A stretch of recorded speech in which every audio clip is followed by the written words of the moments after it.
Pansin nyo, maingay agad. So, yung kada blink ng Bluetooth, naririnig sa speaker.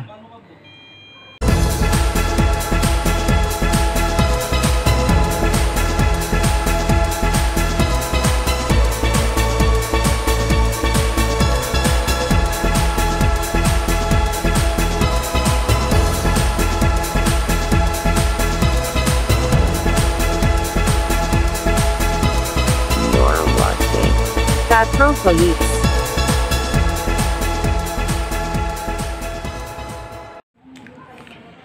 Good day mga katropalits.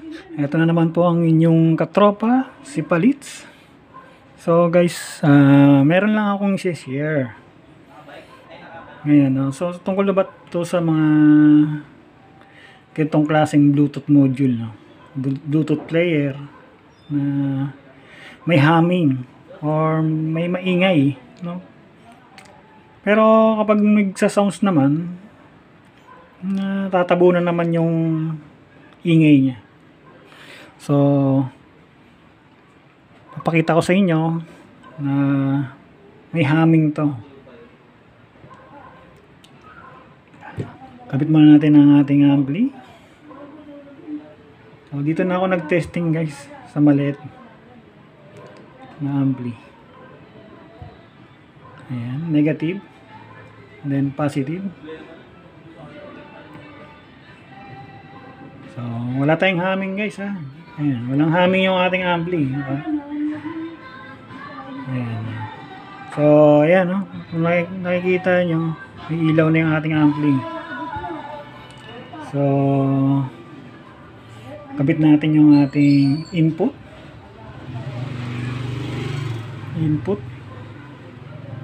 Ayan, input na.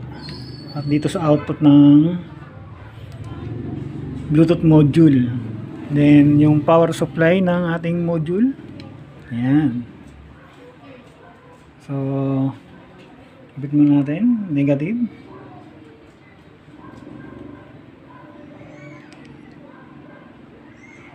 So, battery lang yung ginamit natin guys. Then, positive. Ayan, maingay. Pansin nyo, maingay agad.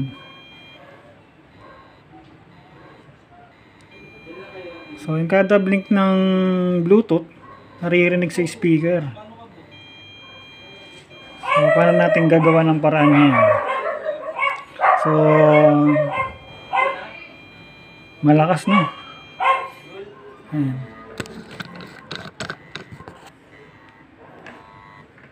Pakinggan niya.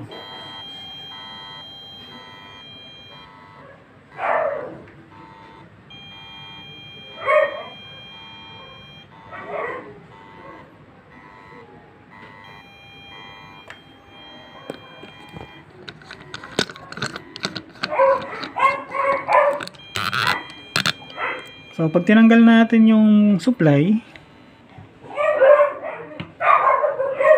yung amplifier, wala namang siyang humming.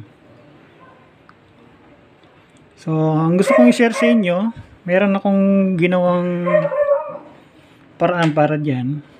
So, naghinang ako, naghanap ako ng diode, 1 ampere na diode, at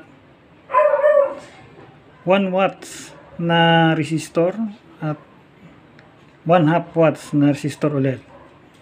So, ayan. Try natin ikabit to kung mawawala yung humming. So, lagyan mo natin ulit yung negative.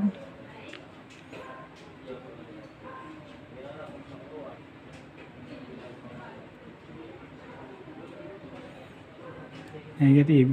So, ito siya guys ha. Huwag mo natin kabit tong ginawa ko. Ayan. Ayan siya. Hindi na natin kakabit na. So, ayan. Ayan, maingay. So, maingay siya.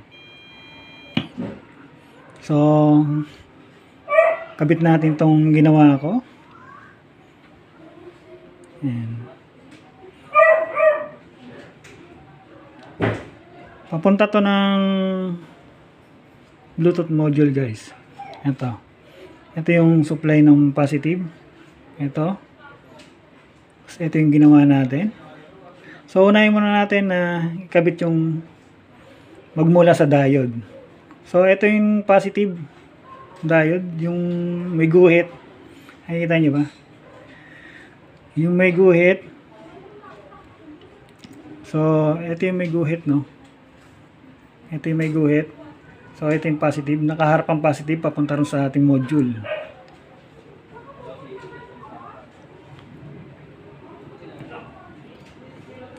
So kabit natin ulit.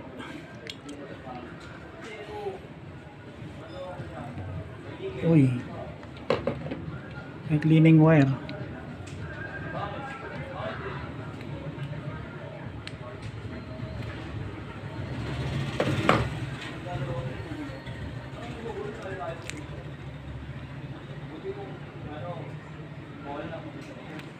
So, malakas ang humming niya.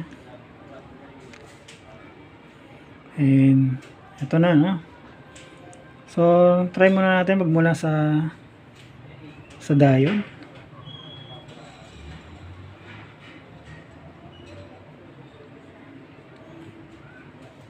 Wala nakakabit yung positive na isa. Okay. So umpisa natin sa diode. Mayroon pa rin. So hindi ubra kung diode lang. Lalagay lang tayo ng positive sa diode. Positive line yan, ha guys. So meron pa rin, maingay. So dito tayo sa may resistor, sa unang resistor. So hindi pa rin nawala yung humming. No, hindi pa rin nawala yung humming ng ating Bluetooth player. So dito na tayo sa pinakalas. So yun, nawala, no? So nawala yung humming. Dito natin. Dito tayo sa unang diode, unang resistor. Ayan, naririnig nyo. May maingay pa rin. And dito tayo ngayon sa pinakahuling resistor. Nawala na. So try natin kung may maririnig pa kayo. Malinis na. So kahit nagbi-blink-blink siya, hindi ganong malakas, no? At least nabawasan. Hindi na ganong kalakas. Pero totally hindi naman nawala. So at least hindi lang siya sobrang maingay. Kahit papaano hindi na siya dinig.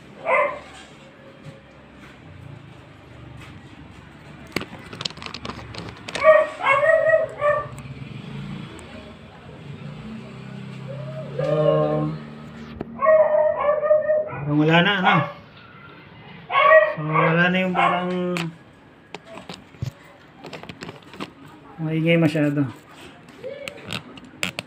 So hindi naman totally nawala, kundi humina lang kanyang tunog. So normal lang yan sa kahit anong audio module. Halos lahat naman ng audio module na ganitong Bluetooth merong humming. Hindi talaga nawawala. So yun lang guys, no? So sana makatulong to sa inyo. At kung nagustuhan niyo itong video na to at alam kong makakatulong sa inyo, so palike naman guys, mga katropa. Palike naman at pasubscribe na rin ulit. So maraming salamat. See you next video.